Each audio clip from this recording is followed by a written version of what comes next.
Si Yakumo ay isang malungkot na lalaki na kumikita ng maliit na pera, sa pamamagitan ng paggamit ng kanyang lihim na kakayahang psychic upang linlanggan ang mga tao at manalo ng mga laro sa card. Gayunpaman, binago ng isang ordinaryong babae ang kanyang buhay magpakailanman. Nagsisimula ang kwento sa isang nagbabantang mukhang pulang hiya sa gitna ng lungsod. Tumayo si Yakumo habang ang iba ay naglalakad sa kabilang direksyon. Bigla niyang itinaas ang pulang hiya sa langit at mataman itong tinitigan, nagtatanong sa katotohanan sa likod ng kaluluwa ng tao. Maya-maya, may isang cute na babae na may kulay rosas na buhok na naghahanap ng lugar. Pagkatapos ng ilang paghahanap, sa wakas ay nakarating siya sa kanyang gustong lugar, ang film club screen. Binuksan niya ang pinto upang makita ang tatlong tao sa loob. Sa ngayon, ang isang tao ay tumataya sa dalawang iba pa. Nahulaan niya ng tama ang card ng kalaban at nanalo sa taya. Matapos masettle ang taya, aalis ang dalawa at matutulog na ulit ang nanalo. Nagsalita ang babae at nagtanong kung ang lalaki ay si Yakumo. Ibinunyag niya na narinig niya ang tungkol sa kanya mula sa isang mas matandang estudyante, at nagtataka kung si Yakumo ay tunay na may mga kakayahan sa psychic. Sinasabi ng lalaki na siya si Yakumo, at tinanong niya kung sino ang babae. Ipinakilala niya ang kanyang sarili bilang Ozawa Haruoka, at hiniling kay Yakumo na panatilihing kumpidensyal ang kanilang pag-uusap. Pagkatapos, nagsimula siyang magkwento tungkol sa nangyari 2 linggo na ang nakakaraan. Siya at ang kanyang mga kaklase ay nagkakaroon ng farewell celebration, nang iminungkahi ng kaklase nila na gumawa sila ng isang pagsubok sa lakas ng loob sa lumang gusali, na isang limitadong lugar. Pagpasok nila, may napansin silang kakaiba, ang kanilang mga anino ay kusang gumagalaw at mukhang mga halimaw. 10 araw pagkatapos ng kakaibang pangyayari, nagsimulang kumilos ng kakaiba ang mga estudyante. Nauna si Miki, na nagpapagaling pa sa ospital. Pagkatapos ay malungkot na tinapos ni Kazuhiko ang kanyang buhay sa pamamagitan ng pagtalon sa isang gusali. Nang marinig ni Yakumo ang tungkol sa pagkasawi ni Kazuhiko, tinanong niya si Ozawa kung nakita niya itong nangyari. Iginiit niya na kung hindi niya ito nasasaksihan, hindi nila masisigurong may kinalaman ito sa mga multo. Sa kabila nito, nakiusap si Ozawa kay Yakuma na tulungang iligtas si Miki. Pumayag siya ngunit humihingi ng tila mahal na presyo na 25,000 yen. Nag-aalangan si Ozawa na magbayad ng maaga, ngunit pagkatapos ay nahuli si Yakumo na nanloloko kanina gamit ang salamin. Ang paghahayag na ito ay nag-udyok sa kanya na umalis. Nakapagtataka, si Yakumo, na humanga sa kanyang talas, ay nag-alok ng tulong sa kanya nang hindi kinukuha ang bayad ng maaga. Gayunpaman, si Ozawa ay nananatiling may pag-aalinlangan sa kanya, sa paniniwalang siya ay isang manloloko. Upang kumbensihin siya na hindi siya manloloko, sinabi ni Yakumo na nakakakita siya at nakikipag-usap sa mga multo. Bagamat inamin niyang hindi niya sila kayang palayasin ng buo, gayunpaman, maaari siyang mga tuwiran sa kanila. Sa kabila ng kanyang mga pag-aalinlangan, ang paniniwala ni Ozawa ay nagsimulang mag-alinlangan nang banggitin ni Yakumo ang kanyang nasawi na kambal na kapatid na babae, na nasawi sa isang aksidente sa sasakyan. Sa sobrang pagkagulat, hiniling siya ni Ozawa na huminto at nagsimulang magtiwala sa kanyang mga salita. Magkasama silang pumunta sa ospital kung nasaan si Miki, kung saan siya nakahiga ng mahina at hindi tumutugon sa kabila ng kawalan ng katiyakan ng mga doktor. Nakikita ni Yakumo ang isang bagay na hindi nila magagawa, ang mga kaluluwa ng mga nasawi na nakakapit sa katawan ni Miki. Nakilala niya ang 4 na kaluluwa at nakipag-usap sa kanila. Pagkatapos bisitahin si Miki, ipinaalam ni Yakumo kay Ozawa na si Miki ay sinapian ng mga kaluluwa ng 4 na biktima ng pagpaslang. Ang mga kaluluwang ito ay karaniwang nagtatagal kung saan naganap ang mga pagpaslang, or kung saan itinapon ang mga katawan. Ito ay nagpapahiwatig na ang isang krimen ay dapat na naganap sa lumang gusali. Nang maglaon ng gabing iyon, nakatanggap si Ozawa ng nakakabagbag damdaming tawag at nagmamadaling pumunta sa istasyon ng tren para lamang matuklasan ang kanyang kaibigang si Yuchi na nagbuwis ng sariling buhay. Doon, nakilala niya ang isang propesor na nakasaksi sa insidente at tinalakay ito sa kanya. Inihayag niya ang nakakatakot na pagkakatulad ng sitwasyon ni Yuchi at ni Miki. Nabanggit ni Yuchi ang kanilang grupo na palihim na pumasok sa lumang gusali, na pumukaw ng mga nakakatakot na alingawngaw. Naghihinala ang propesor na may kinalaman ang multo, kahit alam niyang hindi ito papaniwalaan ng pulis. Si Yakumo na nakikinig sa usapan ay naghihinala.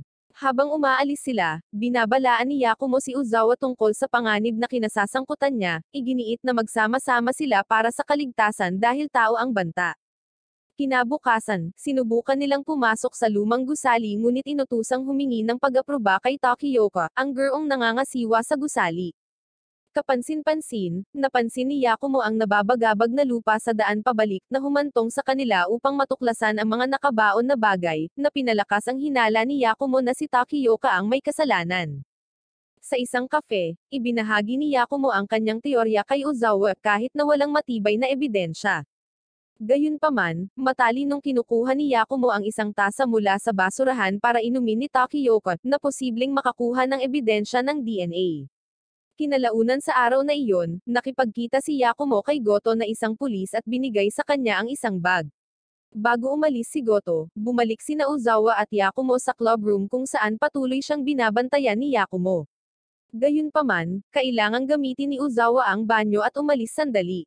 Pagbalik niya, may nakita siyang anino. Samantala, binisita ni Goto ang isang kakaibang matandang doktor na kinumpirma na ang mga fingerprints sa tasa ni Takiyoka ay tumutugma sa mga natagpuan sa mga nakaburong bangkay. Nasa mga item din ang mga fingerprint ng nawawalang individual na nagpapatunay sa teorya ni Yakumo. Sinubukan ni Goto na ipaalam kay Yakumo ngunit hindi siya mahanap. Gayunpaman, natuklasan ni Yakumo ang pitaka ni Uzawa sa banyo ng mga babae, at sinunod ang patnubay ng mga espirito patungo sa lumang gusali. Sa loob, banihag ni Takiyoka si Uzawa na may layuning tapusin siya, ngunit dumating si Yakumo, na humahantong sa isang paghaharap kung saan nabigo ang pag-atake ni Takiyoka dahil sa espesyal na mata ni Yakumo, na nakikita ang mga kaluluwa ng mga nasawi. Natakot si Takiyoka at sinunog ang gusali bago tumakas, ngunit nahuli din ng mga pulis pagkatapos. Ililigtas ng fire brigade sina Uzawa at Yakumo mula sa bubong. Habang naghihintay, ibinahagi ni Uzawa ang kanyang kwento tungkol sa kanyang kapatid na babae at ang kanyang damdamin ng pagkakasala sa kanyang pagkasawi. Kinumfort siya ni Yakumo, sinabi na ang kanyang kapatid na babae ay walang sama ng loob sa kanya.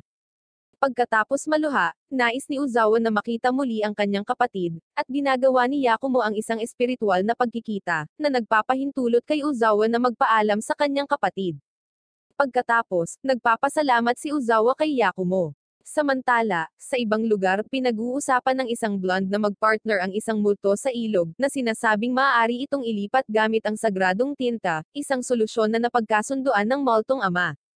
Nang maglaon, abala ang dalawang manggagawa sa pag-aayos ng isang entablado sa isang shrine kahit hatang gabi na. Kailangan nilang magmadali, dahil maagang darating ang chairman na si Eri para tingnan ang kanilang pag-unlad. Ang isa sa kanila ay nagbabahagi ng mga alingaw-ngaw tungkol sa lugar na pinagmumultuhan. Bigla silang nakarinig ng tawa ng isang bata, at nagsimulang manginig at masira ang mga bagay. Samantala, kinaumagahan, nakipagkita si Uzawa kay Yakumo upang bisitahin si Miki sa ospital. Nagising si Yakumo na nagulat, naalala ang kanilang pagtatagpo sa nasusunog na gusali.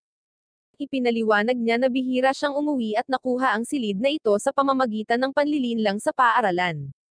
Nagtungo sila sa ospital kung saan nakipag-usap si Yakumo sa mga espiritong sumanib kay Miki, na humahantong sa pagbuti ng kanyang kondisyon. Si Uzawa ay namangha sa kung paano nakumbinsi ni Yakumo ang mga espirito. Naniniwala si Yakumo na ang mga multo ay may emosyong naiwan ng mga nasawi at tumatangging saktan sila. Nang maglaon, inihayag ni Yakumo na nakatanggap na siya ng bayad mula sa ama ni Miki para sa kanyang tulong. Mas naging komportable si Uzawa sa kanya, ngunit tinapos ni Yakumo ang kanilang kontrata.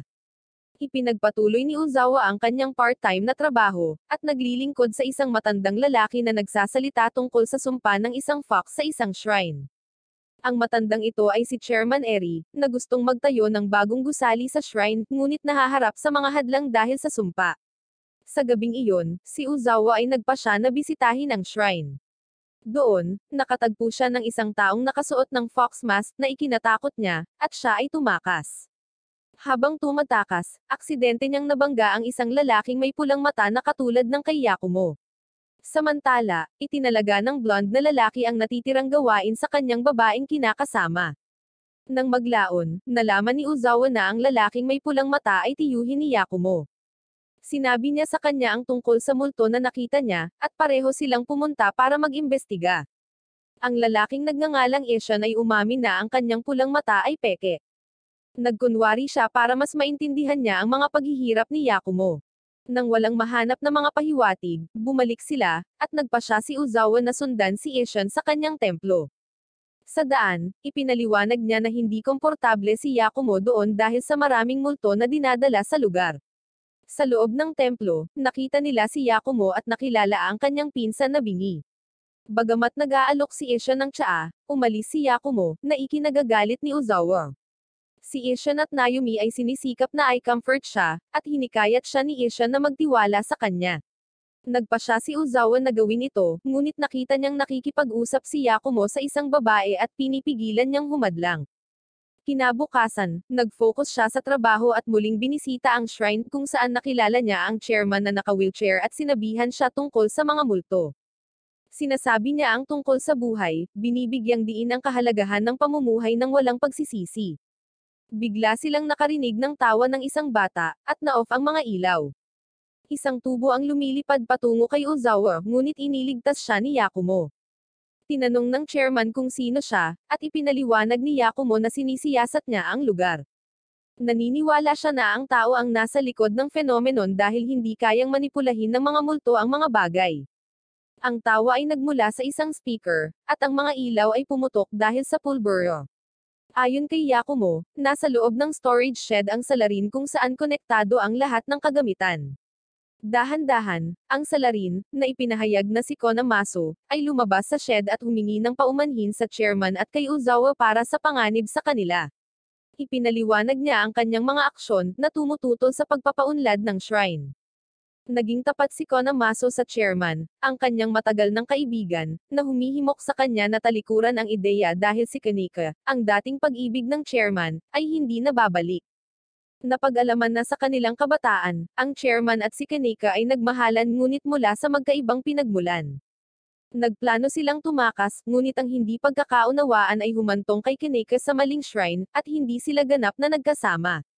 Nagpakasal si Kanika sa iba at nasawi pagkatapos manganak.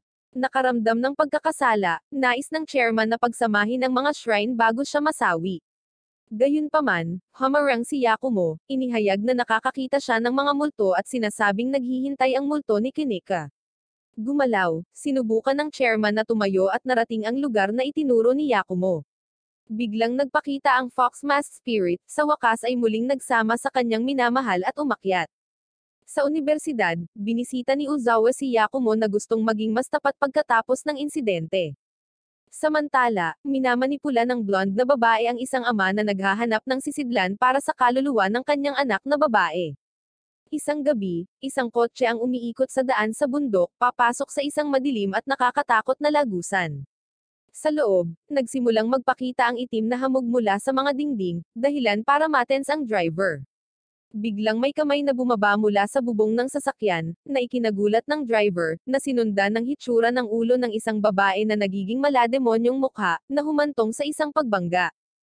Kinaumagahan, pinuntahan ni Uzawa si Yakumo sa clubroom ngunit nalaman niyang wala siya. Nang mapansin niya ang kanyang susi sa refrigerator, nagpa siya siyang hintayin ang kanyang pagbabalik.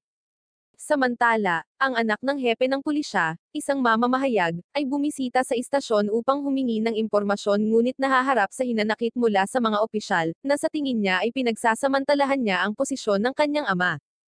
Hinikayat niya si Goto na magbahagi ng mga detalye sa kanya, at ipinakita sa kanya ang isang larawan ng isang multo. Sa paniniwalang makakatulong si Yakumo, si Uzawa at ang mamamahayag ay nagkita sa clubroom kung saan si Kuta, nakilala si Yakumo mula pagkabata, ay sumali sa kanila. Nang dumating si Yakumo, ikinwento ni Uzawa ang isang pangyayari noong nakaraang araw nang siya at ang isang katrabaho, si Tatsuya, ay nakatagpo ng mga masasamang figure sa isang di umano'y pinagmumultuhan na lagusan. Hiniling niya kay Yakumo na suriin kung may mga nakakabit na espiritu. Sinabihan ni Yakumo si Uzawa na walang nakakabit sa kanya, at pumayag na suriin din si Tatsuya. Sa susunod, ipinakita ni Goto kay Yakumo ang larawan ng multo, na humihingi ng kanyang opinyon.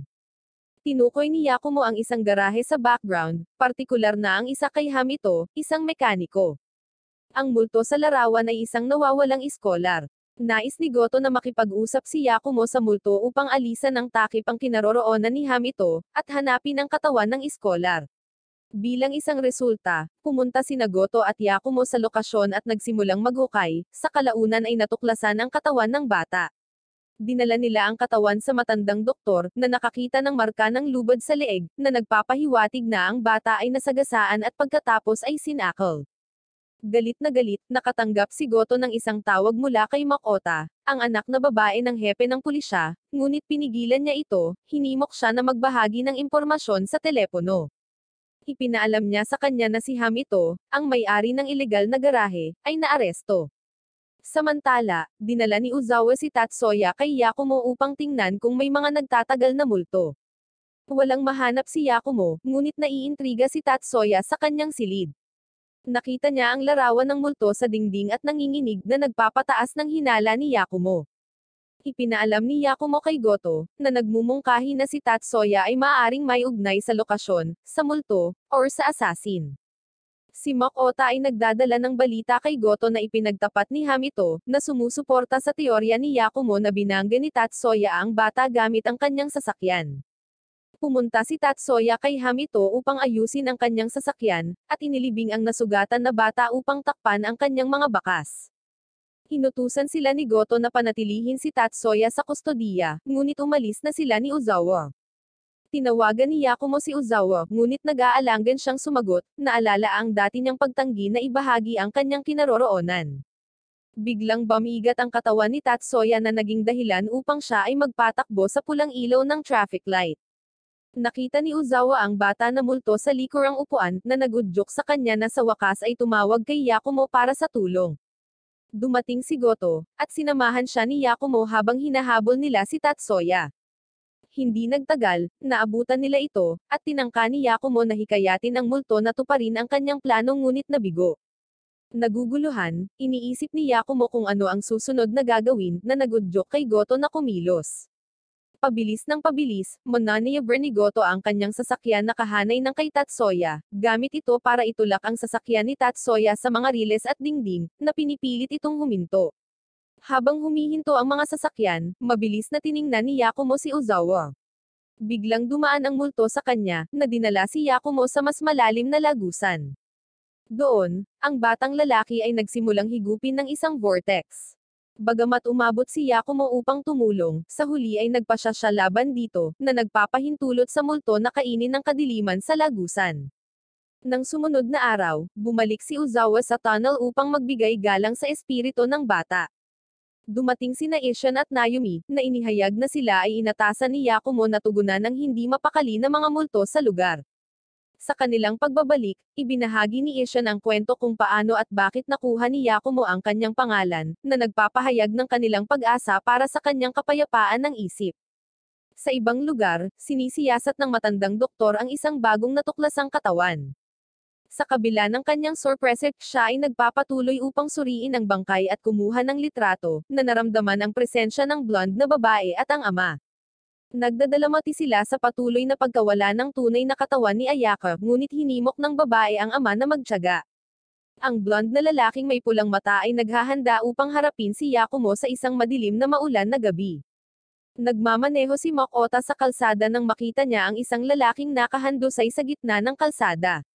Naalarma, siya ay nagmamadaling tumulong sa kanya, natagpuan siya na naghihirap, at nakahawak sa kanyang katawan.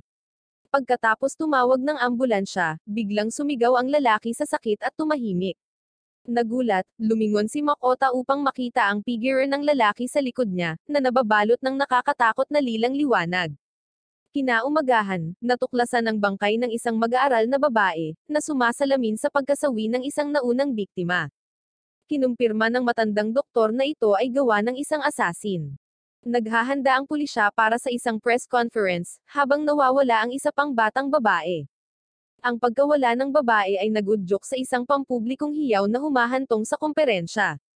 Gayunpaman, nalaman nilang inilipat si Goto dahil sa pakikialam at hindi nauugnay na mga bagay. Bahagi na siya ngayon ng Unsolved Cases Special Investigation Unit kasama si Yotaro.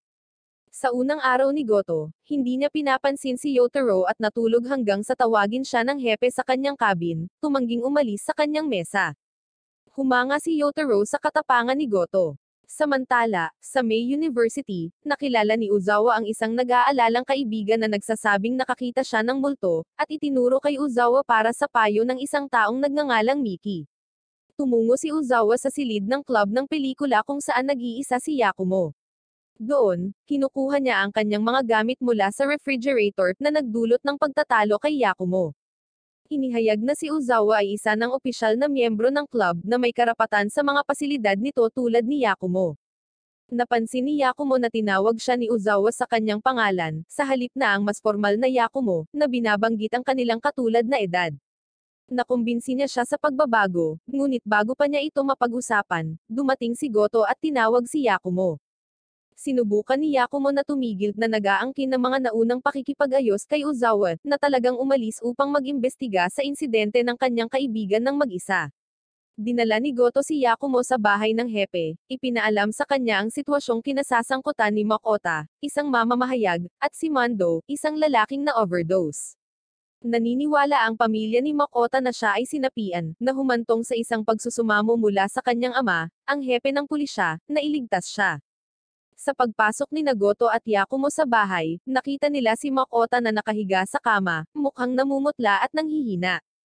Gayunpaman, bigla siyang umupo, nagpapakita ng agresibong pag-uugali at binabalaan si Goto na manatili. Naramdaman ni Yakumo ang kaluluwa ni Mondo na umaaligid sa kanya at ipinaalam kay Goto. Napagtanto nila na desperado si Mondo na manirahan sa kanyang pag-aari na si Makota, na inilalagay siya sa panganib ng kasawian.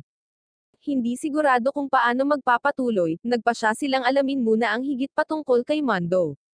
Dahil dito, tumungo sila sa matanda na doktor upang kunin ang mga file na iyon. Doon, namangha ang doktor nang makita si Yakumo. Malugod niya itong tinatanggap, nagtatanong sa kanya tungkol sa kasawian at mga kaluluwa ng tao. Gayunpaman, pinaghiwa-hiwalay ni Goto at Yotaro ang paksa. Gayunpaman, pagkatapos makuha ang mga file, inutusan ni Goto si Yotaro na hanapin ang mga gamit ni Mondo sa kanya noong siya ay nasawi. Habang wala si Yotaro, tinitingnan ni Goto at Yakumo ang mga file. Habang naghihintay, sinabi ni Yakumo na si Yotaro ay may nararamdaman para kay Goto, mga damdamin na higit pa sa paggalang at paghanga. Nang sinabi ito ni Yakumo, nabalisa dito si Goto nang biglang dumating si Yotaro. Bagamat nag-aalala na ngayon si Goto tungkol sa mga intensyon ni Yotaro, lahat pa rin nilang pinag-uusapan ang mga bagay, at nakahanap si Yakumo ng isang larawan sa isang libro. Ito ay isang larawan ni Ayaka, ang parehong multo na nakita ni Uzawa sa ilog. Sa pamamagitan nito, inutusan si Yotaro na imbestigahan ang isa sa mga susi, habang sinisiyasat ni Goto at Yakumo ang iba pang susi sa larawang ito. Dahil dito, tumungo sila sa isang klinika upang siyasatin ang larawan. Nagkataon na pinapasok din doon si Uzawa matapos matagpuan ng isang tao habang nalulunod. Doon, si Yakumo ay nagpanggap bilang isang detective. Gayunpaman, kinikilala siya ng Dr. Tila, siya ang tumulong sa ina ni Yakumo bilang kapanganakan ng kanilang anak. Tinanong ng doktor kung kumusta ang kanyang ina, nalaman na siya ay nawawala sa loob ng 10 taon. Sa isang flashback, nalaman na isang gabi ay sinubukan siyang sakalin ng ina ni Yakumo hanggang masawi. Pati ang pulang hiyas na kwintas ay sa kanya. Nang gabing iyon, nagawa niyang agawin ito mula sa kanya habang iniligtas siya ng isang security officer. Sinabi ni Goto kay Yakumo na mayroon din siyang isang tanong para sa doktor, ano ang reaksyon ng kanyang ina nang makitang ang kanyang bagong panganak na may pulang mata. Nag-aalangan ang doktor na sagutin ito, ngunit sa pagpupumilit ni Yakumo, inihayag niya na lubos siyang natakot matapos itong makita. Ito ay labis na ikinalungkot niya, at lumabas siya ng silid, nakita si Uzawa na nagising at natapos na nakikinig sa usapan, na nakatayo sa labas ng pinto. Anuman, hindi siya pinapansin ni Yakumo at tinahak ang daan patungo sa ilog. Habang tinatitigan niya ang tubig, siya ay nagalit at nagpasya na itapon ang pulang hiyas. Habang sinisimulan niyang itapon ang kwintas, namagitan si Uzawa, na pinipigilan siyang gawin iyon. Sinabi niya na hindi niya ito dapat itapon, ang tanging pag-aari ng kanyang ina, ngunit itinulak siya ni Yakumo palayo. Tinatanong niya kung ano ang alam ni Uzawa tungkol sa kanya. Habang natambo si Uzawa, napagtanto niyang nagiging marahas na siya at nakaramdam siya ng paghingi ng tawad. Ngunit nagsimulang magsalita si Uzawa. Sinasabi niya na, syempre, wala siyang alam tungkol sa kanya. Laging nag-iisa si Yakumo, tahimik na dinadala ang lahat ng kanyang mga pasanin. Gayunpaman, nais niyang tulungan siya. Hindi lang iyon, sinabihan niya siya na huwag itapon ang kwintas ng kanyang ina, na sinasabing kahit na may mga dahilan siya pa rin ang kanyang ina. Ang kanyang mga salita ay sapat na para magbago ang isip ni Yakumo. Sa pamamagitan nito, humingi siya ng tawad kay Ozawa, iniabot sa kanya ang kwintas na hawakan. Habang pinagsasaluhan nila ang bittersweet moment na ito, nakikita silang pinagmamasdan ng blonde couple. Ipinahayag ng lalaki kung paano kahit na natutunan ang katotohanan, nagagawa pa rin ni Yakumo na labanan ang kadiliman. Ngunit ang lahat ng ito ay isang landas lamang ng buhay. Sa bandang huli, mahuhulog din siya sa abis, lalamunan ng walang katapusang dilim katulad ng ginawa ng kanyang ina.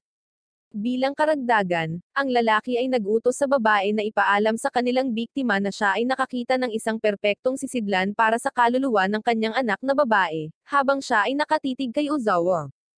Anuman, ngayon na kontrolado na ni Yakumo ang kanyang emosyon, sinabi sa kanya ni Ozawa ang tungkol sa kanyang pagsubok, na inalala ang kwento tungkol sa kanyang kaibigang si Mei na naka-encounter sa mga multo. Dinadala niya siya sa parehong lokasyon. Doon, tumatakbo si Goto sa likod. Samantala, nag-iimbestiga si Yakumo. Tinanong ni Goto kung ano ang nangyari, at sinabi sa kanya ni Ozawa. Pagkarinig nito, sinabihan lang niya itong tawagan si Yakumo para sa mga ganitong bagay. Gayunpaman, sinabi ni Ozawa na hindi niya gustong maging isang taong ginagamit lang siya para sa kanyang kapangyarihan. Sa pamamagitan nito, pumunta siya sa tabi ni Yakumo, na nagsasabi sa kanya ng parehong bagay. Hindi lang iyon, ngunit nakikita rin niya ang multo. Dahil dito, bumalik sila sa klinik. Doon, naging mabait si Yakumo, humihingi ng paumanhin sa pagiging pulis. Doon, ipinaliwanag ni Goto ang sitwasyon ni Makota. Tila, si Mondo ay junior ni Kino sa medikal na paaralan at close sila, ayon sa kanya. Matapos masawi ang kanyang anak na babae, si Ayaka, humingi si Mondo ng isang larawan niya upang maalala siya, isang bagay na mukhang kakaibang pag-uugali. Anuman, ibinigay sa kanya ni Kino ang larawang natuklasan ni Goto. Nang matapos magsalita si Kino, ibinalita ni Yakumo na kakakilala lang niya sa multo ni Ayaka.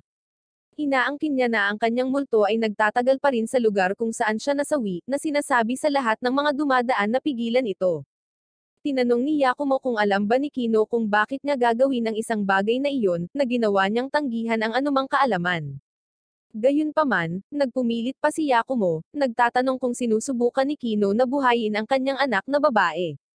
Gayunpaman, sinagot ni Kino na kung maaari ay ito ang kanyang hiling. Dahil dito, umalis silang lahat at nagpa siya na maghanap ng mga pahiwatig sa susunod na susi. Habang nagmamaneho sila, napansin ni Yakumo ang isang E3 na nakapinta sa mga dingding.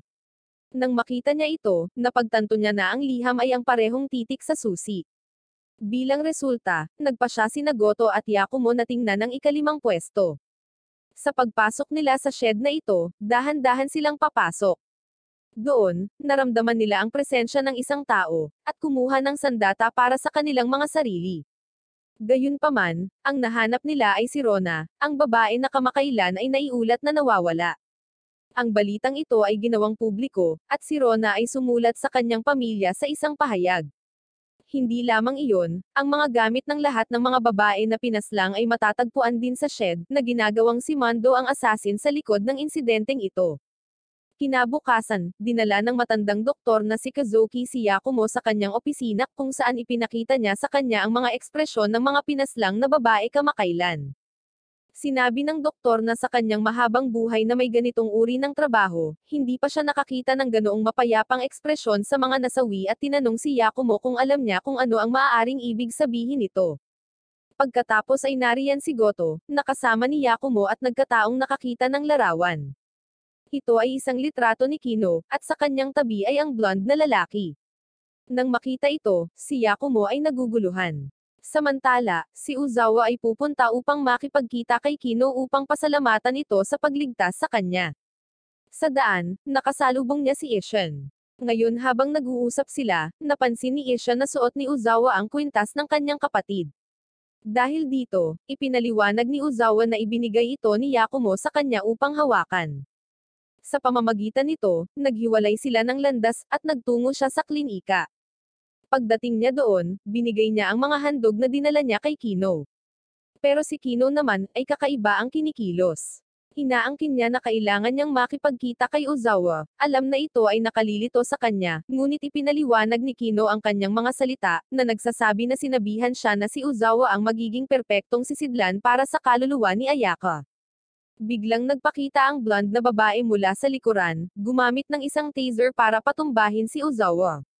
Samantala, pagkatapos makita ang litrato, si Goto ay nagmamadaling pumunta kay Kino, sa pag-aakalang ang pagkakasangkot ng blonde na lalaki ay nagiging isang kaina-hinalang target. Habang papunta sila, nakatanggap si Yakumo ng tawag mula kay Ozawa. Habang pinupulot niya ito, nagsalita ang blonde na babae sa kabilang linya. Sinabi niya sa kanya na ang kanyang mahalagang kaibigan ay masasawi ngayong gabi, na sinasabi sa kanya ang lokasyon. Sinabi niya sa kanya na magmadali at para makarating siya sa oras. At kaya sinabi ni Yakumo kay Goto na magpalit ng direksyon at tumungo sa floodgate. Nagmamadali silang pumunta sa lokasyon, nalaman na itatapon na ni Kino si Ozawa sa ilog.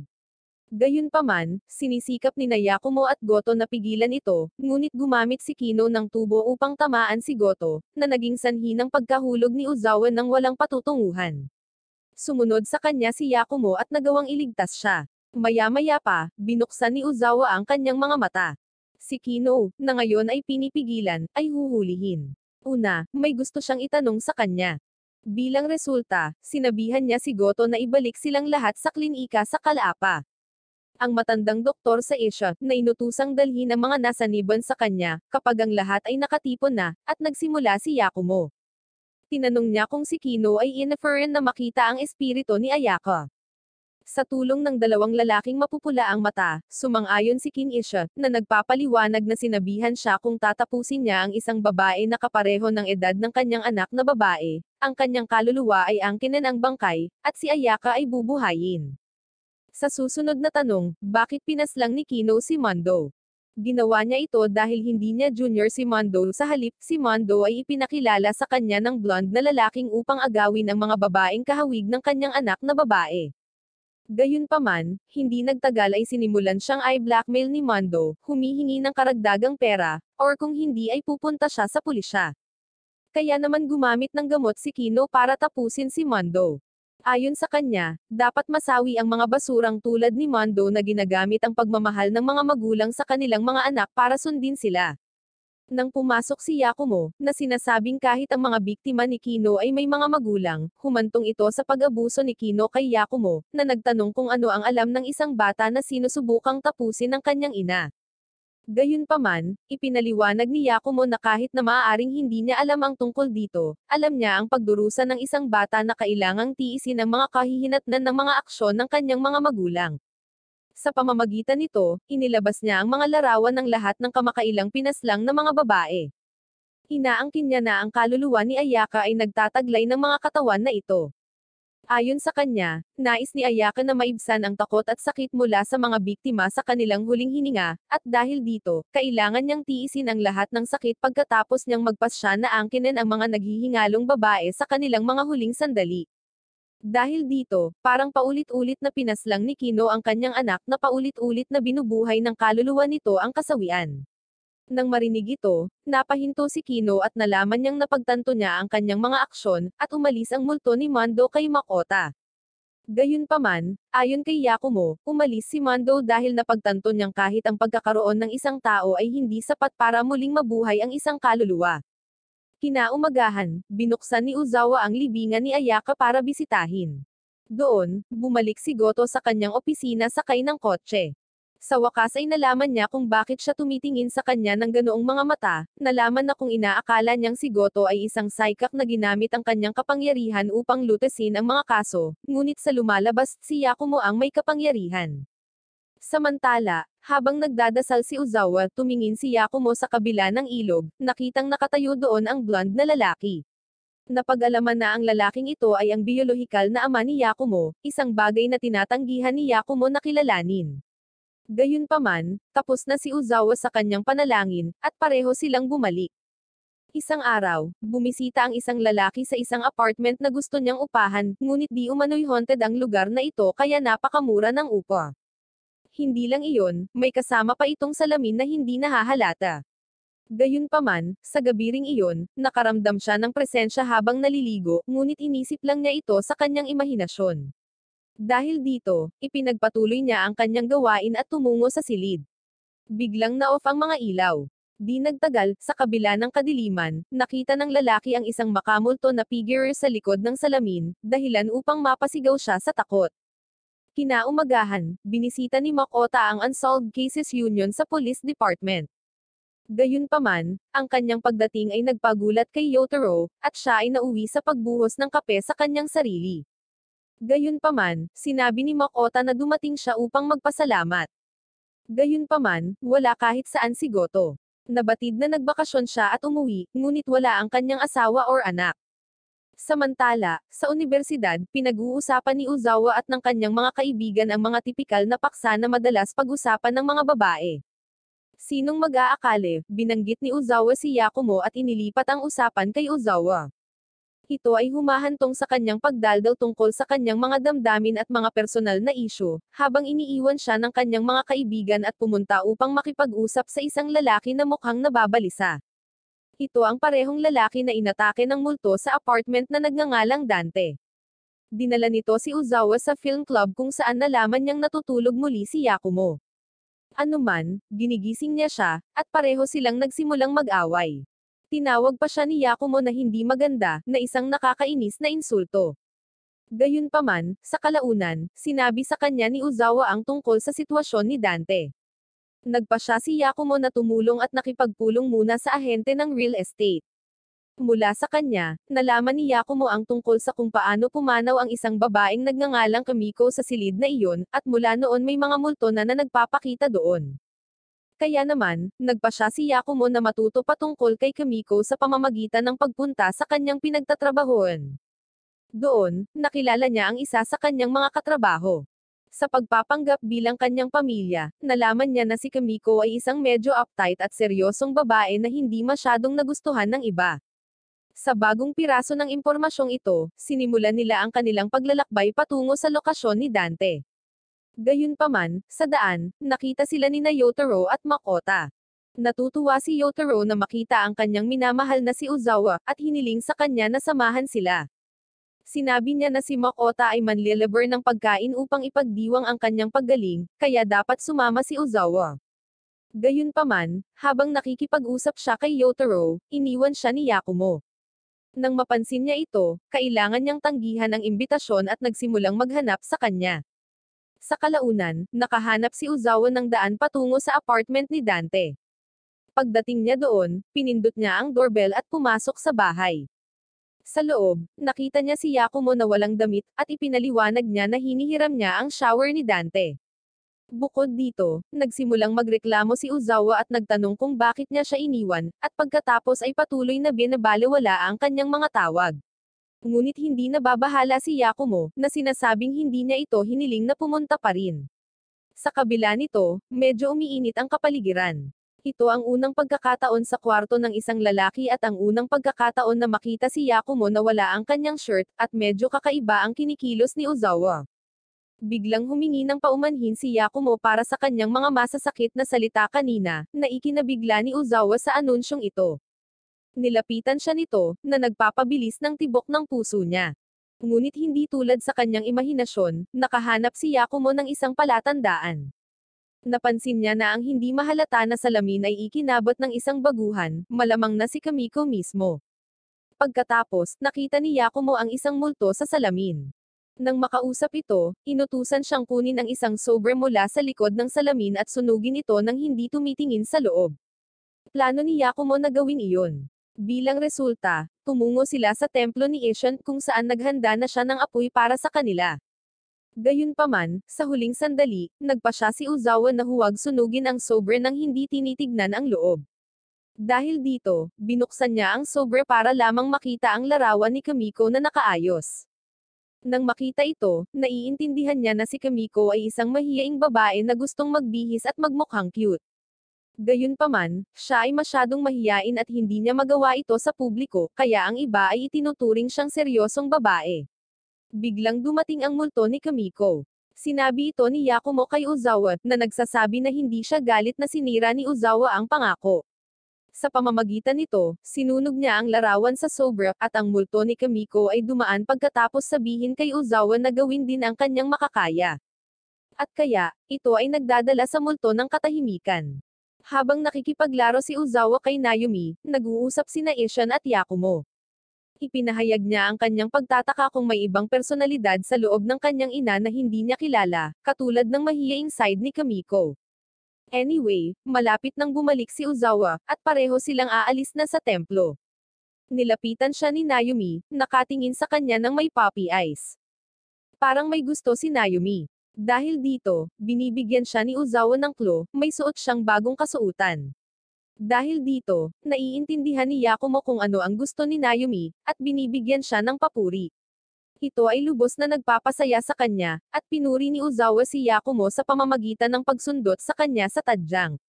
Ito ay hindi lamang nagpatambo sa kanya, ngunit nagpapakita rin na ang kanyang mga tadyang ay ang kanyang mahinang parte ng katawan. Isang gabi, isang batang babae ang nakitang gumuhit ng savage na mga tao habang kumakanta ng nakakatakot na oyayi. Bigla siyang nilapitan ng blonde na lalaki. Ang taong ito ay nagpahayag na ang mga pangarap ay hindi natutupad sa pamamagitan lamang ng pagguhit nito. Sa halip, kailangang magtrabaho at lumaban para maging realidad ang mga ito. Ipinakita sa kanya ang kanyang mapupulang mga mata, nagawa niyang kumbensihin siya na sumanib sa kanyang pangkat. Kinabukasan, pumunta si Uzawa sa film club. Muli, naroon si Yakumo na nakaupo sa sopa at nagtatanong kung anong uri ng problema ang dinala niya sa kanya ngayon. Ngunit ngayon, dumating siya na may dalang magandang balita at iniharap sa kanya ang isang poster ng konsyerto. Inanunsyo ni Uzawa na sasali siya rito at gusto niyang pumunta si Yakumo upang makinig sa kanyang concert. Dahil sa kanyang pagkabagot, pumayag si Yakumo na sumama, at si Uzawa ay umalis kaagad pagkatapos na nagsasabi na dadalhin niya ang tiket bukas. Sa ibang lugar, si Makota ay nasa isang inabandona na tahanan. Doon ay kumukuha siya ng mga larawan ng mansyon na ito, umaasa na makahanap ng anumang pagiging sophisticado sa gitna ng mga alingawngaw na nakapaligid dito. Dumating si Makota upang magsiyasat, gayunpaman, hindi siya masyadong masaya sa kanyang pag-unlad sa ngayon. Bilang resulta, nagpasya siyang makipagsapalaran sa itaas na antas ng mansyon. Habang naggalugad, nakarinig siya ng mahinang ingay na nagmumula sa isang silid. Sa makatuwid, siya ay tumingin, at biglang nakita niya na ang isang babae ay nakahandusay sa lupa. Habang ginigising siya ni Makota, tila nagdedeliryo siya, sumisigaw na may multo. Bigla siyang niyakap ng babae habang nakangisi sa likod ni Makota. Pumunta sila kay Yakumo upang ipaalam sa kanya ang tungkol sa sitwasyon, at hilingin sa kanya na tingnan ang video ng isang multo. Ipinaliwanag ni Goto na kinunan ito sa mansyon na tahanan kung saan pinaslang ang 4 na miyembro ng pamilya 15 taon na ang nakalilipas. Sa pagbabalik tanaw, isang bagong unit ang nabuo para imbestigahan ang kasong ito. Dahil dito, sinundan sila ni Yakumo sa departamento ng pulisya. Doon silang lahat ay nakiisa kay Makota, at tinignan ang footage. Pinasuri na ito ni Makota sa mga profesional, at ang footage na ito ay tila hindi na-edit. Sa wakas, nagsimula na silang manood. Gayunpaman, ang pelikula ay masyadong mahaba, at kadalasan ay walang nangyayari. Bilang resulta, hiniling ni Yakumo kay Makota na ay fast forward ito sa eksaktong oras. At gayon ang ginagawa niya, sa screen, makikita ang isang multo na kasing linaw ng araw. Nang makita ang multo, agad na tumayo si Yakumo at tahimik na lumabas ng silid. Samantala, pumunta si Uzawa sa silid ng pelikula, ngunit nakalock ang pinto. Gamit ang isang ekstrang susi na mayroon siya, pumasok siya sa silid at inilagay ang tiket doon. Kalaunan ng gabing iyon, tinawagan siya ni Yakumo, na ikinatuwa at ikinagulat niya. Pero wala siyang magandang balita, na sinasabing may gagawin siya kaya hindi siya makakadalo sa concert. Pagkatapos niyang ibaba ang tawag, pumunta siya sa isang lugar. Kinaumagahan, sinisikap pa rin ni Nagoto at Yotaro na makipag-ugnayan kay Yakumo, ngunit hindi niya sinasagot ang kanyang telepono. Pagkatapos, biglang dumating si Kapitan Miyagawa. Samantala, pumunta si Uzawa sa club room at nalaman na hindi pa bumabalik si Yakumo. Bukod dito, nakahanap siya ng mapa na may location yung nakaturo dito at nagpas siyang hanapin si Yakumo sa lugar na ito. Habang nag-e-explore siya, nakita ang figure ng isang lalaki sa likod niya. Sa kabilang banda, si Goto ay sinamahan si Miyagawa na nagtapat sa kanya. Ibinunyag niya na siya ang opisyal na nakatuklas ng mga pagpaslang sa mansion. Gayunpaman, si Mayoki, isang 10 taong gulang na batang babae, ay dinakip at buhay pa rin. Sinubukan niyang iligtas siya, ngunit isang tao or sa halip ay isang bagay ang umatake sa kanya. Ngayon ay 15 taon na siyang nawawala, at gusto ni Miyagawa na mahanap siya ni Goto at lutasin ang kaso. At kaya dinala niya ang sistema sa kanya at tumungo upang siyasatin ang yaya sa mansion. Gabi na, ngunit iminungkahi ni Goto na kapanayaman nila si Shena, ang babae na kumuha ng pelikula sa multo. Ngunit nang bumisita sila kay Shena, nakita siya ni Goto na kahawig ng blonde na babae na kasama ng lalaking pula ang mata. Di bale, nag-interview sila tapos nagmamadaling pumunta sa mansion. Ngunit dahil sa sobrang takot ni Yotaro na humakbang sa loob, nag-iisa si Goto ngunit inatake siya ng blonde na babae. Habang inatake at sinusuri siya, sumisigaw si Goto ng malakas. Sa kabila nito, natatakot si Yotaro na makialam, at sa halip ay tumawag siya ng pulis para sa tulong. Kinabukasan, pinagalitan siya ni Miyagawa dahil sa kanyang duwag na pag-uugali, sinuntok siya sa ilong at ipinahayag na hinding-hindi niya ito mapapatawad kapag may nangyari kay Goto. Samantala, nag-aalala pa rin si Uzawa kung paanong wala pa rin si Yakumo, ngunit ang taong pinag-uusapan ay nakita malapit sa isang kahoy na cabin. Habang ginalugad niya ang cabin, siya ay inatake ng blonde na babae. Madali niya itong na-overwhelm, na inihayag na ang video ay isang bitag upang akitin si Yakumo sa lokasyong ito. Hindi lang iyon, lumalapit ito sa kanya at ipinahayag na mahal niya ito kaya gusto nitong sirain ang buhay nito. Sa pamamagitan nito, kinuryent niya ulit ang katawan nito at nagsimulang tumawa ng malakas. Samantala, ang mga pulis ay naglalagay ng mga poster para hanapin ang isang lalaki. Biglang napansin ng isa sa mga pulis na nakatayo lang siya ilang dipo lang sa harap nila. Nagdudulot ito ng habulan, at tila inaakit sila ni Takiyo sa kung saan. Sa kabilang banda, dumating si Makota sa opisina at nalaman na talagang nawala si Goto. Hindi lang iyon, nalaman niya na si Yotaro ngayon ay nabalisa sa kanyang sarili. Dahil hindi rin makontak si Yakumo, nakipag-ugnayan sila kay Uzawa na papunta sa templo. Bilang resulta, ang lahat ay nagtitipon sa templo. Pagkatapos ng maikling pagpapakilala, napunta sila sa paksa, nalaman na parehong nawala sina Goto at Yakumo pagkatapos makita ang ghost footage. Gusto ni Isha na tingnan ang video sa kanyang sarili. Gayunpaman, nakakagulat ang nalaman niya. Ang multong nakunan sa video ay walang iba kundi si Susan, kapatid ni Ishan, at ina ni Yakumo. Biglang nagsalita si Yotaro, na hanggang ngayon ay hindi tumutugon, na nagmumungkahi na ipaubaya na nila ito sa pulis. Gayunpaman, pinabulaanan ito ni Uzawa at kinondena si Yotaro sa pag-iisip sa ganoong paraan, na tinawag siyang kasuklam-suklam. Dahil dito, umalis siya sa silid, at sinundan siya ni Makota.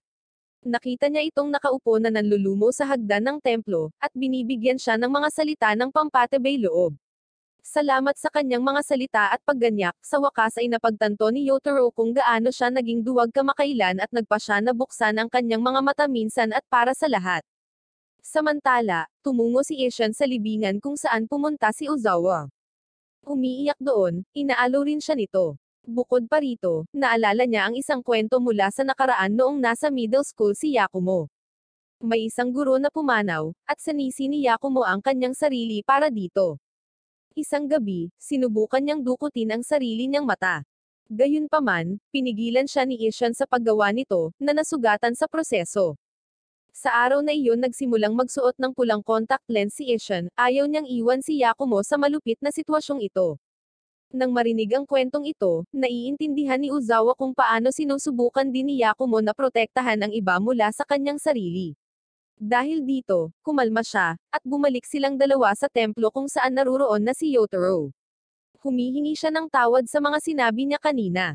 Sa wakas, ang grupo ay nasa parehong pahina. Dahil dito, iminumungkahi ni Makota na magsimula silang mag-isip tulad ni Yakumo upang mahanap ang kanyang lokasyon. Dahil dito, sinimulan nilang suriin muli ang footage.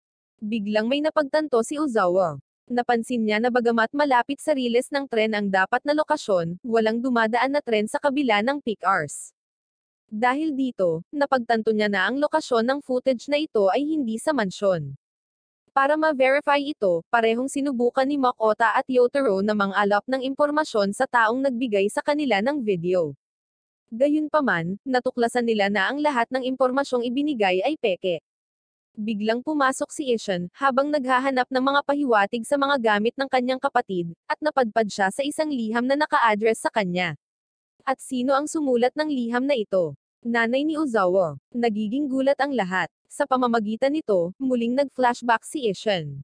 Tila, si Susan ay minsang dinukot at nahuli ng isang lalaki. Gayunpaman, pagkatapos ng 2 buong linggo, nakatakas siya, at ang tumulong sa kanya noong panahong iyon ay si Karara, ang ina ni Ozawa. Ang pananampalataya ay talagang isang mahiwagang bagay, sinabi ni Ishan. Bilang karagdagan, sinabi niya na kahit na gusto niyang buksan ang liham na ito ng maraming beses na nagnanais na magkaroon ito ng palatandaan sa kanyang lokasyon, hindi niya nagawang gawin ito. Hindi lamang iyon, ngunit sa panahon ng paghuli kay Susan, siya ay inabuso. Nang maglaon, ipinanganak niya si Yakumo, na ang biyolohikal na ama ang tulisan. Dahil dito, umalis ng mag-isa sina Makota, Yotaro, at Ozawa at dalhin ang sulat sa kanila. Sa labas, binuksan nila ang sulat at binasa ito. Ngunit kung ano ang kanilang natutunan ay nagpagulat sa mga ito sa kanilang kaibuturan. Ayon sa sulat, ang nobya ni Susan ay walang iba kundi si Takiyo, ang pinaghihinalaan ng mga pagpaslang sa isang yaya. Dahil dito, ibinaba nila si Ozawa sa kanyang apartment at pumunta sa opisina upang muling imbestigahan ang kaso. Malinaw na pagod si Ozawa, na sinasabing hindi pa siya natutulog mula nang mawala si Yakumo, kaya agad siyang pumunta sa kanyang kama at nakatulog sa kabila ng pagsisikap na manatiling gising. Samantala, sinabi ng blonde na lalaki sa kanyang subordinate na pupunta siya kay Yakumo dahil gumawa si Takiyo ng kanyang hakbang, at ipinagkatiwala sa kanya na hulihin si Ozawa. Samantala, hinahabol pa rin si Takiyo, ngunit biglang sa dead end, nawala siya sa harap ng mga humahabol sa kanya. Bumalik sa opisina, si Yotaro ay nagmatigas na humingi ng anumang impormasyon tungkol kay Takiyo, na gustong mahanap si Goto. Ngunit pinagsabihan siya ni Chief Miyagawa, sinabihan siyang linisin ang mga palikuran dahil sa siya ay bagong empleyado niya. Gayunpaman, nagbigay siya ng mga banayad na pahiwatig sa kanyang pagkakasunod-sunod, na humantong kay Yotaro na maghanap ng isang file sa banyo.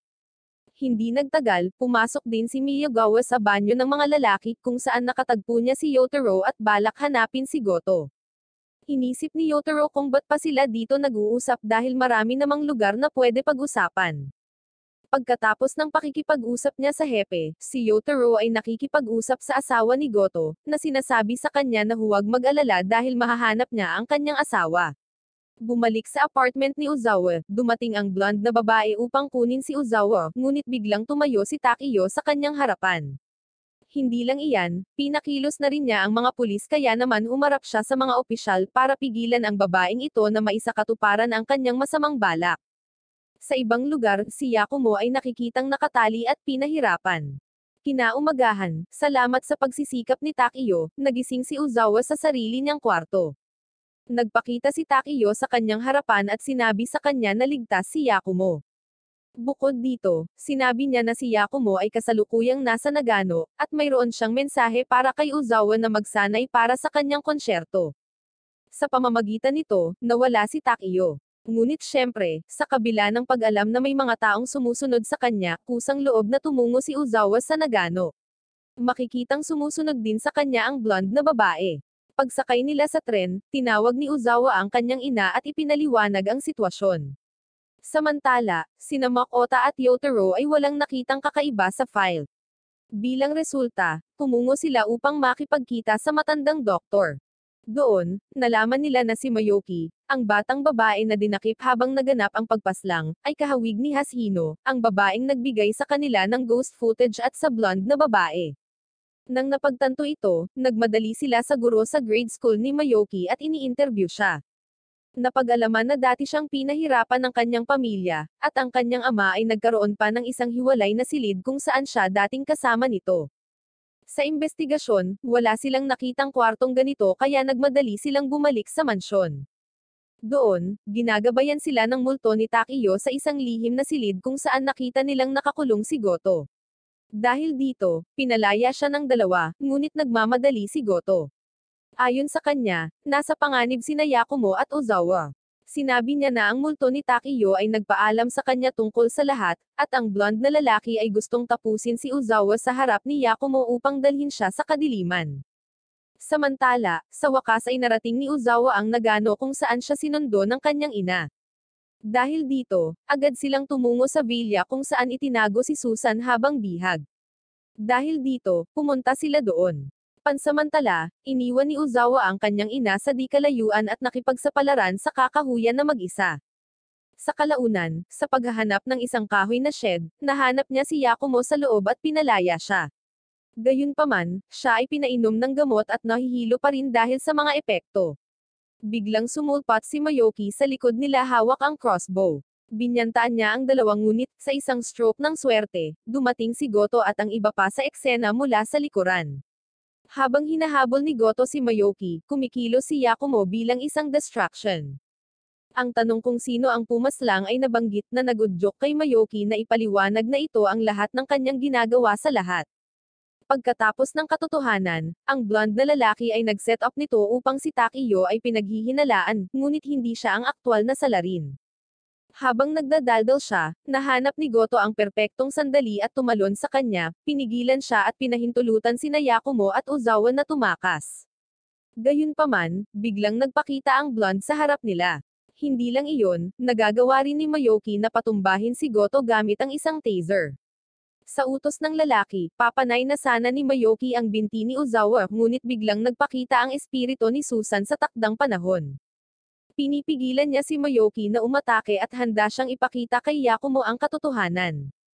Ipinaliwanag ni Goto na ayon kay Takiyo, nang siya ay sisihin bilang isang kriminal, si Susan ay napunta sa isang estado ng kalungkutan, pagkalito, at pagkapuot. Sa mahinang mga sandaling iyon, pinilit siya ng blonde na lalaki na tapusin si Yakumo, na sinasabing paglaki niya mas marami pa siyang papaslangan kaysa kay Takiyo. At iyon ang dahilan kung bakit sinubukan niyang tapusin siya. Nang marinig ito, naunawaan ni Yakumo ang pinagdaanan ng kanyang ina at pinatawad siya. Higit pa rito, ipinapahayag niya na marami siyang di nakikitang mga ugnayan sa iba, kapwa nasawi at buhay, at dahil dito, hindi siya susuko sa kadiliman. Ngunit syempre, ang blonde na lalaki ay may pag-aalinlangan tungkol dito, na gustong makita kung gaano pa ang kayang tiisin ni Yakumo. Biglang pinalaya ni Mayoki ang sarili at ginamit ang kanyang taser upang magdulot ng pagsabog na nagpapahintulot sa kanya at sa kanyang amo na makatakas. Gayunpaman, si Yakumo at ang iba pa ay nagtayo ng isang libingan para kay Susan at Takiyo kung saan ang kanilang mga kaluluwa sa wakas ay maaaring umalis sa kapayapaan. Bago umalis, nagawang haplasin ni Susan ang kanyang anak at tuluyang umakyat sa kalangitan. Sa pamamagitan nito, ang pagsubok ay nagtatapos. Pagkatapos ng pagtatanghal, ibinaba ni Yakumo at Ozawa ang kanyang ina sa istasyon. Sinabihan ng ina si Ozawa na umuwi ng mas madalas at hiniling din kay Yakumo na bantayan ang kanyang anak. Hindi lang iyon, habang umaalis ang tren, sinasabi niyang mayroon siyang ibibigay sa kanila at ipapadala ito sa lalong madaling panahon. Sa kabilang banda, si Makota ay nasa isang ospital kung saan nalaman niyang may multo na nagpakita kamakailan. Ayon sa isang kaibigan niya, isang multo ang nagpakita sa itaas ng mga natutulog na pasyente, na nagtatanong sa kanila kung kailan sila masasawi. Dahil dito, ilang pasyente na rin ang lumala sa kanilang kalusugan dahil sa pagkabigla. Dahil dito, nagpasya siyang dalhin ang bagay na ito kay Yakumo. Gayunpaman, paglabas niya ng ospital, nakasalubong niya sina Naomi at Isha na pumunta rito para sa bahagyang sakit ng ulo. Pagkatapos makipagpalitan ng mga formalidad, pumunta si Makota kay Yakumo at sinabi sa kanya ang tungkol sa insidente. Nang marinig ang kwentong ito, pumayag siyang imbestigahan ang kasong ito. Gayunpaman, sa ngayon, mayroon siyang ilang mga naunang pagsasaayos. Dahil dito, lumabas siya para makipagkita kay Goto, Yotaro, at Ozawa. Sinusubukan nilang maghanap ng mga pahiwatig tungkol sa ama ni Yakumo at kung nasaan si Mayoki. Hindi lamang iyon, pagkatapos ng katawa-tawa na teorya ni Yotaro na ang blonde na lalaki ay isang zombie, naisip din ni Yakumo na ang kanyang ama ay maaaring isang multo. Bumalik sa ospital, nakipagkita si Nayumi sa isang maliit na batang babae sa isang wheelchair na nagsasabi ngayon tungkol sa kasawian at iba pa. Samantala, nalaman ni Isha na mayroon siyang mali sa kanyang utak, at bilang isang resulta ay maaaring hindi na mabuhay sa susunod na taon. Nang maglaon, na-corner din si Mayoki at inaresto ng mga pulis at nalaman ito ni Goto. Kinaumagahan, ipinaliwanag ni Miyagawa na nagpadala na siya ng kahilingan para makapanayam si Mayoki.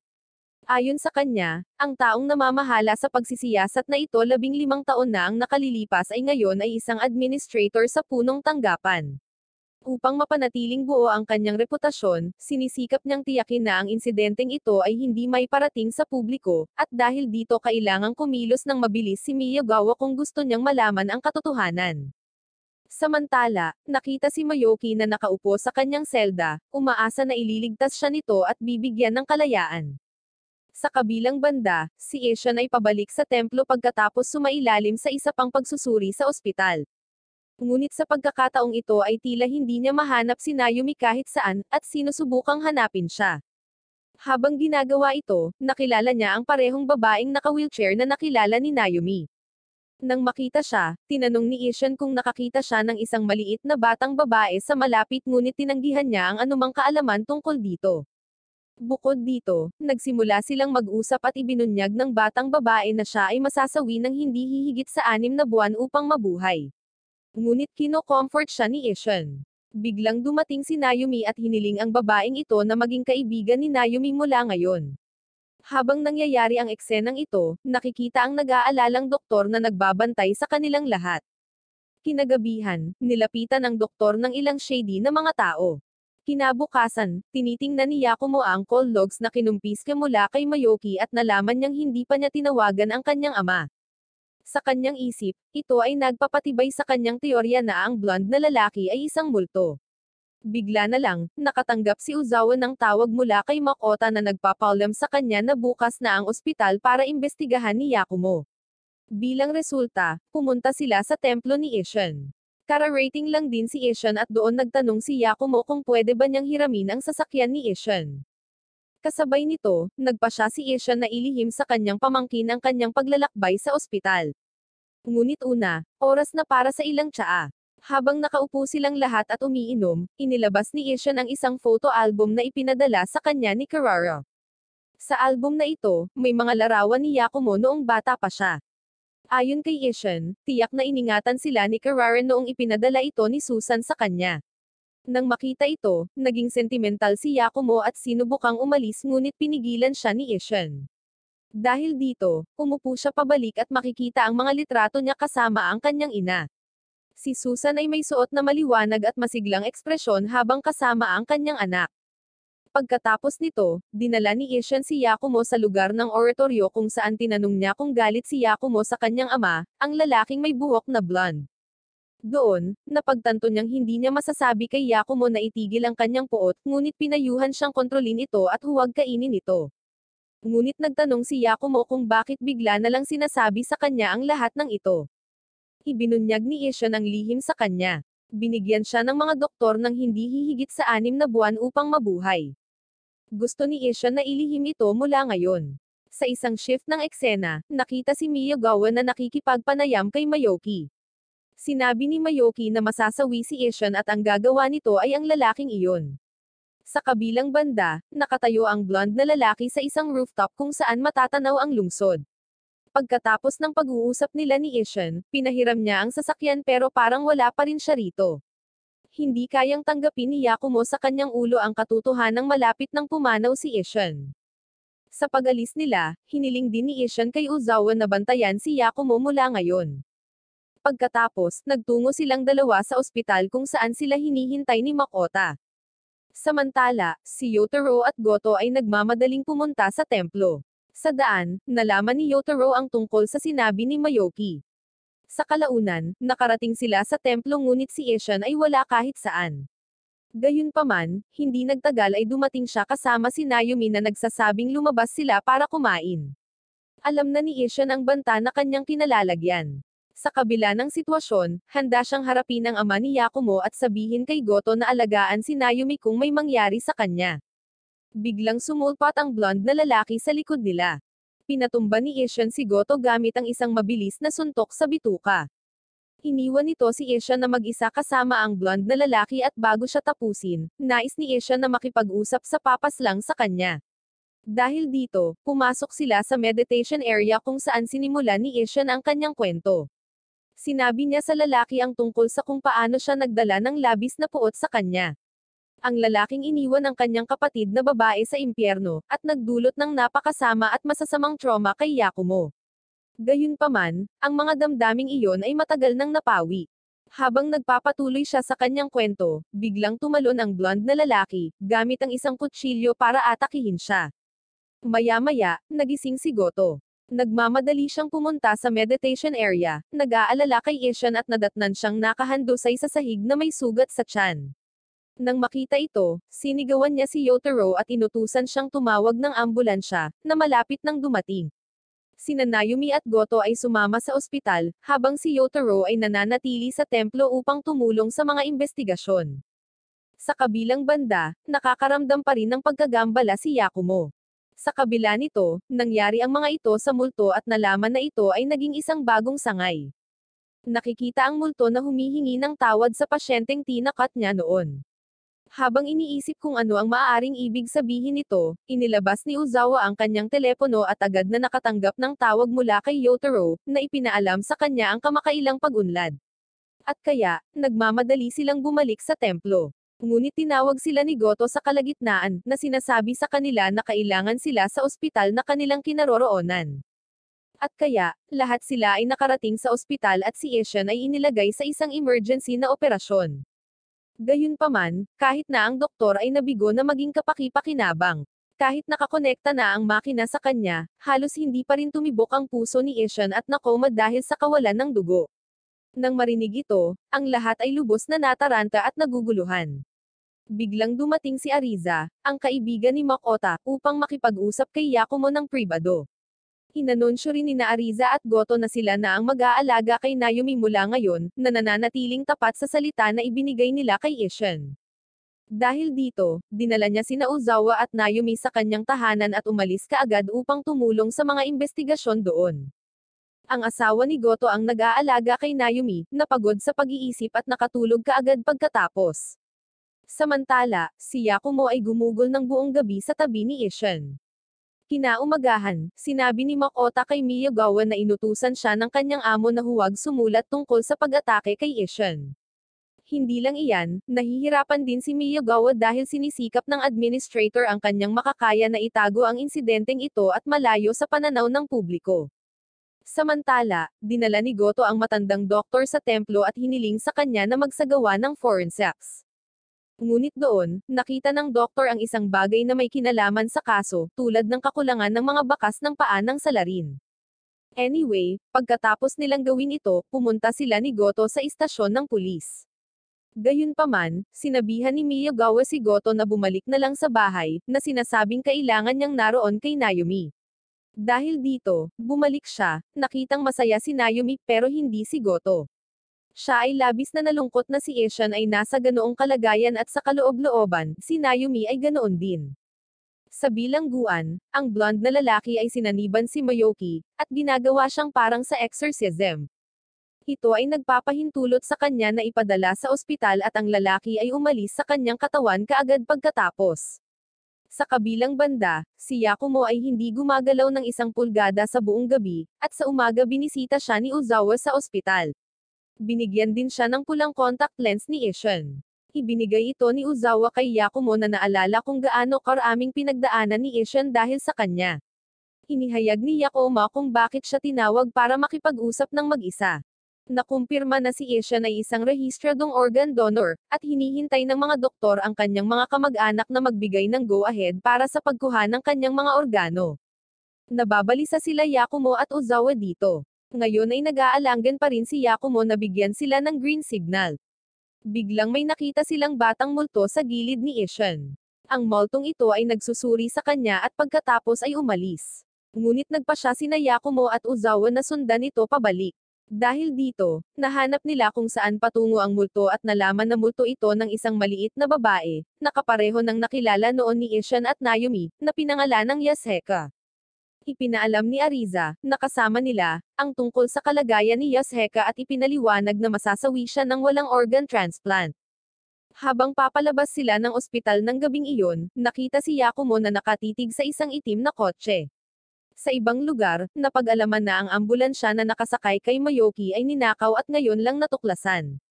Nakita ng dalawang pulis ang ambulansya at hinarang ito. Biglang sumulpat ang blonde na lalaki sa likod nila, na nagpapanggap na distraction.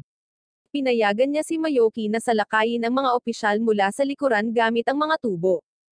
Sa istasyon ng pulisya, ipinagtapat ni Uzawa kay Goto, na sinasabi sa kanya na sa palagay niya ay natagpuan na ni Mayoki ang tunay na salarin. Gayunpaman, dahil sa mga pangitain na maaaring karagdagan, ang kanyang puot ay nahayag at siya ngayon ay napupuot sa mundo. Nang marinig ito, naalala ni Goto na ganito rin siya noong middle school. Napukaw nito ang pagkamausisa ni Uzawa at dahil dito, sinabi sa kanya ni Goto ang tungkol sa kwento nila ni Yakumo. Una niyang nakilala si Yakumo noong araw na iniligtas niya siya mula sa kanyang ina. Gayunpaman, pagkatapos ng insidenteng iyon, hindi na niya ito nakita sa paligid. Iyon ay hanggang isang gabi nang hinahabol ni Goto ang isang kriminal. Nakatagpo niya si Yakumo sa parke sa hating gabi. Sa kabila ng pag-alala ni Yakumo kay Goto, ang mga bagay ay hindi nagsasalin ng kabaligtaran. Pagkalipas ng ilang araw ay napagtanto niya ang pagkakakilanlan ng lalaki na nakilala niya sa parke. Isang araw, pinangangasiwaan niya si Yakumo na pinapahirapan ng ilang bata. Dahil dito, tumalon siya upang iligtas siya kung saan nakita niya ang batang ito na may kaliwang pulang mata. Nang makita niya ito, sa wakas ay naalala niya kung sino ang batang ito at mula noon, nagpatuloy ang kanilang relasyon. Biglang pumasok si Yotaro sa silid at ipinaalam kay Goto ang tungkol sa pagtakas ni Mayoki. Binanggit niya na nakapaslang sila ng dalawang opisyal at nagnakaw ng baril. Bukod dito, nakatanggap si Goto ng tawag mula sa kanyang asawang si Atsumi, na bumisita kay Ishan sa ospital. Gayunpaman, bigla na lang, nakita rin ni Makoto si Yakumo doon, na seryosong nakatingin. Dahil dito, sinabi niya kay Goto na siya ay tumingin at kumikilos na kakaiba. Kaya naman, nagmadali sina Goto at Yotaro sa ospital, ngunit nalaman nilang sarado na ang ruta. Pagbalik sa ospital, hinarap ni Yakumo ang surgeon ng kanyang tiyuhin, si Dr. Sakabara. Ipinaliwanag niya na nakakakita siya ng mga multo. Ang pinakahuling multong nagmumulto sa ospital na ito ay kay Yoshiwo, na anak ni Sakabara. Sa matinding pangangailangan ng transplant, mayroon lamang siyang 6 na buwan upang mabuhay kung hindi siya maoperahan. Nang makita ito, binalak ni Sakabara na sadyang magdulot ng kasawian kay Emerson, na isang rehistradong organ donor at perfect match kay Yoshiwo. Siyempre, ayaw makinig ng doktor, ngunit patuloy siyang pinipilit ni Yakumo. Sa huling segundo, nag-breakdown si Sakabara. Nagtatanong siya kung bakit siya pinaghihinalaan ng lalaking ito gayong ang pagpaslang ay inihula na ng mga salarin, at sila ay kasalukuyang malayang gumagala sa mga lansangan. At mayroong ebidensya ni Yakumo, hindi pa ipinalabas sa publiko na hinulaan ang asasin. Inilabas ni Sakabara ang kanyang sarili bilang salarin at tinakbuhan ito. Dahil hindi niya may maneho ang kanyang sasakyan, sinubukan niyang tumakas habang naglalakad ngunit nakita niyang dumating sina Uzawa at Goto na naglalakad dahil sarado ang ruta. Nang makita sila, tumungo siya sa bubong upang umalis sa pamamagitan ng helicopter. Ngunit hinihintay siya ni Yakumo. Ngayon na wala ng lugar na matatakbuhan, sinubukan ni Sakabara na gumamit ng scalpel at tapusin din si Yakumo ngunit madaling madaig siya. Pagkatapos ay kinumpronta si Yakumo ng kanyang ama sa rooftop, isang blonde na lalaki. Sinusubukang sabihin muli kay Yakumo kung ano ang sinasabi niya noon pa man, ang katotohanan sa likod ng mga tao ay kadiliman.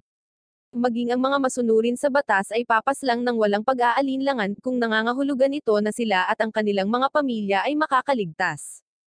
Nang marinig ito, sinabi ni Yakumo na ang kanyang ama ang nanloko kay Sakabara, ngunit pinabulaanan ito ng lalaki, at sinabing ang lahat ng ginawa niya ay bigyan siya ng pagkakataon. Si Sakabara ang nagpasya at kumilos ayon sa kanyang mga udyok.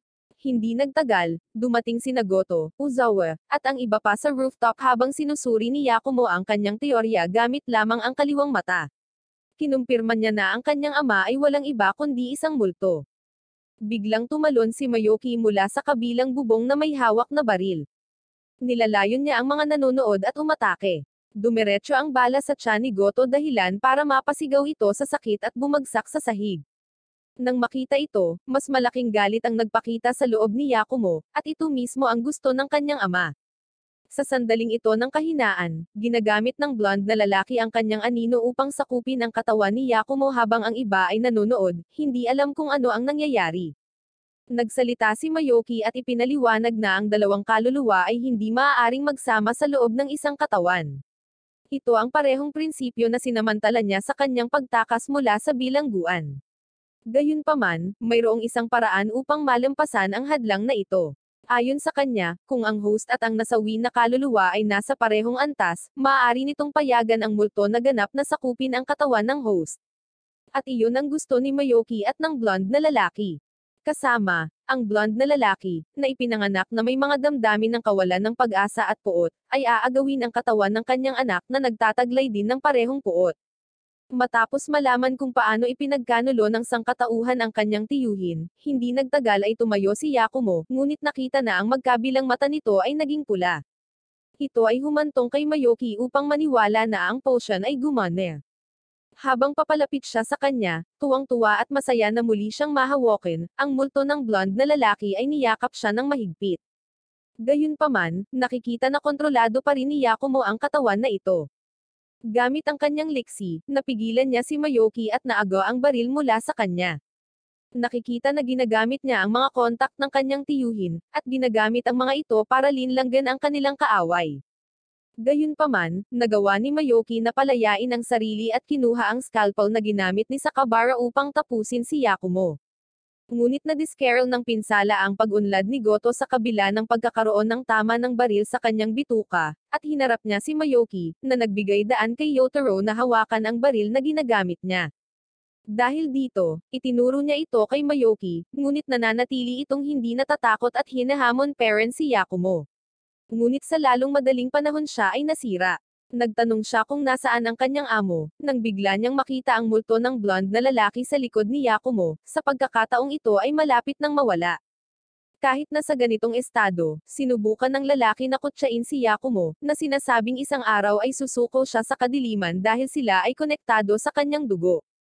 Gayunpaman, itinutuwid siya ni Yakumo, ang kanyang ama ay hindi ganitong kaawa-awang espiritu. Bagkus sinabi niya na ang kanyang kinilalang ama ay si Ishin, ang lalaking nagpalaki sa kanya upang maging kung sino siya ngayon. Upang patunayan ang kanyang punto, tumungo siya kay Sakabara at sinabi sa kanila kung gaano kalaki ang galit niya sa ginawa niya sa kanyang tiyuhin. Gayunpaman, biktima rin siya. Sa pagtupad sa huling hiling ng kanyang tiyuhin, pumayag siyang lagdaan ang form ng pahintulot para sa donasyon ng organ upang mailigtas ang buhay ni Yaseka. Gayunpaman, bilang kapalit ng kanyang operasyon, dapat isuko ni Sakabara ang kanyang sarili. Nang hindi niya gustong mamuhay sa siklo ng puot na ito, bumaling siya sa kanyang ama, na nangakong hindi magiging katulad niya. Ngunit ang blonde ay hindi nagbabago. Inaangkin niya na bilang isang multo, balang araw ay babalik siya at muling makikipagkita kay Yakumo, dahil hindi siya mawawala hanggat hindi natutupad ang kanyang layunin. Nang makita siyang mawala, sinubukan din ni Mayuki na tumakas. Ngunit batid na ang kanyang minamahal na pangangalaga ay hindi para sa kanya, pinaandar niya ang kanyang sasakyan sa isang lawa. Hindi nagtagal, isang libing ang idinaos sa karangalan ni Ishin. Si Goto ay lumabas ng ospital upang dumalo, kasama sina Uzawa at Yotaro, at nakipagkita kay Miyagawa at Makota, na naroon na. Habang nagtitipon sila, itinuro ni Yotaro kung paano ang blonde na lalaki ay hindi kailanman gumawa ng isang krimen sa kanyang sarili, sa halip, nagpapakita lamang siya at pinipilit ang mga taong mahina ang loob na gawin ang krimen. Dahil dito, itinuturing siya ni Yotaro na kumpol ng kasalanan ng tao. Kasunod ng libing ng tiyuhin ni Yakumo, isang hindi inaasahang pagtuklas ang naghihintay sa kanya, ang espiritu ng kanyang tiyuhin ay nagtagal, ayaw umalis sa kaharian ng mga buhay. Gayunpaman, sa pamamagitan ng taos-pusong panghihikayat, nagawang kumbensihin ni Yakumo ang kanyang tiyuhin na kapwa siya at si Uzawa ay aalagaan si Naomi, at mapaliligiran ng isang mapagmahal na pamilya. Naganhawahan, sa wakas ay umalis ang tiyuhin, sa wakas ay nakahanap ng kapayapaan. Sa pagtatapos ng kabanatang ito, unti-unting bumabalik sa normal ang lahat.